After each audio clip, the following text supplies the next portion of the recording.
Hi everyone, and welcome to Surrendering with Sarit. I'm Sarit, and thank you for being here with me today. Today I wanted to talk to you about giving and even overgiving. Do you ever feel like you give too much to the point that you feel depleted, or even feeling resentful to the person that you give something to? Do you feel like what you are giving is not getting accepted, like you give it your all, but your friend or your loved ones or your family are rejecting it in a way? They're like pushing you away. They don't want it from you. They're like not accepting of what you have to give. If this is the case for you, if you recognize this pattern, then this talk is for you. Relationship can be tricky. For some, relationship comes easier than others, and even if you take relationship easy and you have easy relationship with a lot of people, with some people it can be very, very difficult. Even like you can feel like you lifting like rocks up a mountain, trying to roll a rock up a mountain. This video is not about this kind of a relationship. If you have a very difficult relationship that drains you completely with a vampire and takes your energy, then this is about putting boundaries, and I have spoken about that. I will link it for you here and you can watch that one.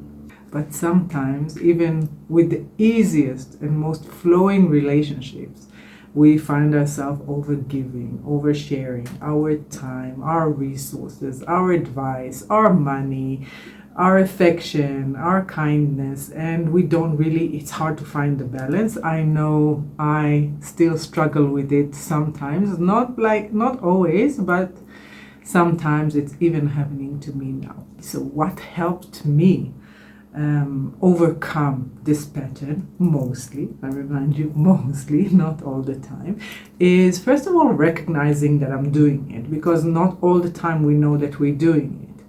And second of all is admitting that we're doing it and finding the reasons why. Why are we doing it? What is the core reasons? And with me, I find two major reasons that make me do it. The first one is connected to self-worth. So if I just bring myself and I don't overdo or overgive or share or shower on you everything that I have, why would you love me? Why would you want to be my friend? What would you want to be with me? So very deeply rooted in self-worth, and this is a separate video. I think I've spoken about it, but if not, then give me a shout. What do you want to hear about? And I'll do a video about that as well. And the second one is not really seeing the other person needs. I was doing it for me. So I felt so happy and so amazing, and my cup was full, and I just wanted to share it with my loved ones. I didn't want to be selfish and keep it all by myself, but I wasn't really looking at my loved ones, because I came with a 1 liter jug and I just wanted to pour from my cup. It was so full. Love, advice, resources. I didn't even notice that the other person has a 250 ml cup. And I kept pouring and pouring and pouring and not understanding why they get frustrated with me, why they push me away, why they don't want everything, all this loving things that I have to offer them. And I just didn't realize they were like soaking wet from everything I just poured into their small little cup. So these are the two things. Just recognize that you do it, and now, like always, I'm going to give you 3 practical advice of how to overcome this pattern if you recognize it within yourself. So, tip number 1, be discerning. First of all, try to, you remember, step outside yourself and look at the situation objectively. Look with love and kindness, with loving eyes.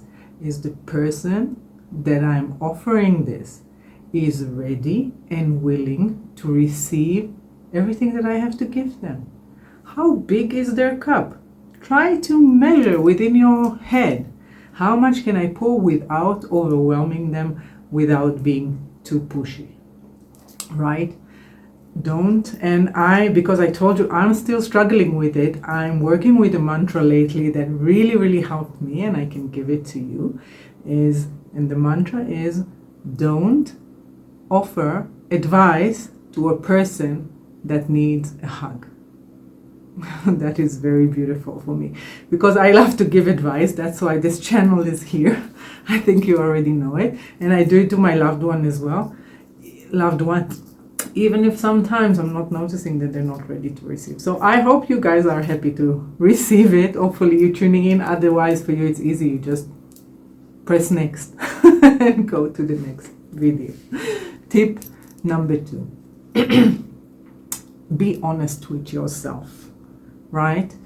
Are you giving because you're looking at the other person and you want to give to the other person, or you want something to yourself?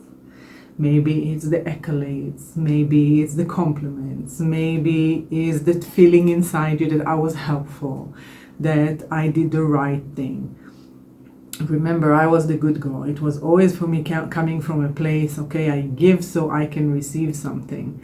And there was this bargaining all the time and calculations in my head, which made it very frustrating, resentful, sometimes a martyr syndrome. So just try to put that aside and not think about yourself. Be honest. So are you going to that friend and making that soup when they are sick so they can make soup for you when you are sick? Are you giving this advice because you want your friend to get better, to improve their life, or so they can be a better friend for you? Food for thought right there. Tip number 3. No attachment to the outcome. When you give advice, when you give a gift, when you give a loan, when you give money to someone, do you have in your head how you want, what they want to do with it, and if they don't do it, what you say or what you expect? Then you get angry, you get frustrated, then yes, you have an attachment to the outcome, and that brings again all those feelings that we spoke about at the beginning, the resentment and all of that. So don't give if it's not from a kind, loving place. If you have some kind of attachment to the outcome, you have to release the attachment completely. Remember, we spoke about attachment and how it's a mind activity. It's not attachment to a thing or to a person, it's to a thought pattern. So if you feel that you have attachment to that, just let it go, or don't do it. Don't give from that place. That is the wrong thing to do. So remember, guys, being present and in the moment is key. Separating the mental activity, the story that is in your head, from what is actually happening in the situation, which is usually neutral and not problematic at all. Being discerning and honest about your motives. Why are you doing this? Are you doing it for you? Or are you doing this to them? Will really help you give when you really want to give, and when the other person needs it and ready to receive. If you give from a kind, loving place with no expectations to receive something in return, then you don't feel depleted, you don't feel exhausted, you don't feel resentful, you don't feel the martyr anymore. Everything becomes easy, everything becomes flowing, and the added bonus is that your friends are really going to be happy to receive from you and not gonna push you away. So guys, tell me what you thought about it. Do you have someone that is having a hard time to receive from you? Do you have a hard time to receive from someone? Send them this video, share the love, and maybe that will help them to understand you better and you understand them better, and we can all grow together. Guys, like, share, subscribe. We're growing. I'm so happy. If you have any ideas of what you want me to talk about next week, no problem. Write it below. I'm reading each and every comment. Love and light. Until next time. Bye.